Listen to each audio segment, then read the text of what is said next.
সেদিন গেছিলাম পড়তে আর একটু তাড়াতাড়ি ছুটি হয়ে গেছিল। তো আর আমাদের বগুড়াতে না বইমেলা হচ্ছিল কলেজ মাঠেতে। তো ভাবলাম ঘুরে আসি। তো দেখো এখন যাচ্ছি আমি আর আমার একটা ফ্রেন্ড। আর আজকে আকাশটা দেখতেই পারছো কতটা সুন্দর। আর তো দেখতে পাচ্ছি ছোটখাটো বাইরে মেলা মতনও বসেছে, খুব সুন্দর। তো চলো ভিতরে প্রবেশ করা যাক।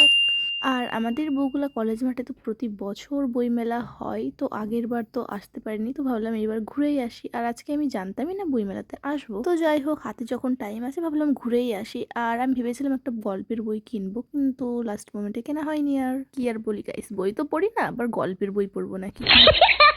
সে যাই হোক, এখানে দেখছিলাম অনুষ্ঠান মতন হবে, তো অনেক বাচ্চারা খুব সুন্দর সাজুগুজু করে এসছে। তো সেইটা তো আর দেখতে পেলাম না। তো এইখানে খুব সুন্দর সুন্দর স্টল বসেছিল উলের, মানে উল দিয়ে হ্যান্ডমেড জুয়েলারি, তারপর ক্লিপস। দেখো আমার ফ্রেন্ডের এই ক্লিপটা পছন্দ হয়েছে, তো এটা ও কিনলো। আর এই দেখো কত সুন্দর সুন্দর ক্লিপ, আরো অনেক কিছু। যাই হোক, আমরা এখন বাড়িতে চলে যাব। তো বাড়িতে এসে সোজা চলে আসি জেঠু বাড়িতে, কারণ আজকে আমার এই ভাইপোটার বার্থডে।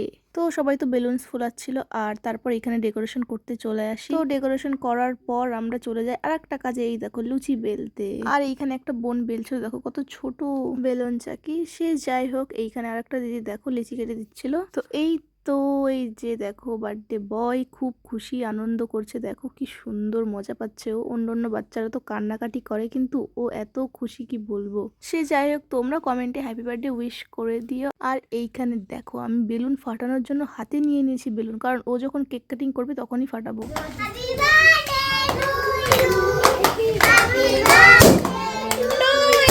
তো আজকের এই মিনি ব্লগটা আমি এখানে শেষ করছি। ভালো লাগলো অবশ্যই লাইক কমেন্ট করে দিয়ে দেখাবো নেক্সট ব্লগে। বাই।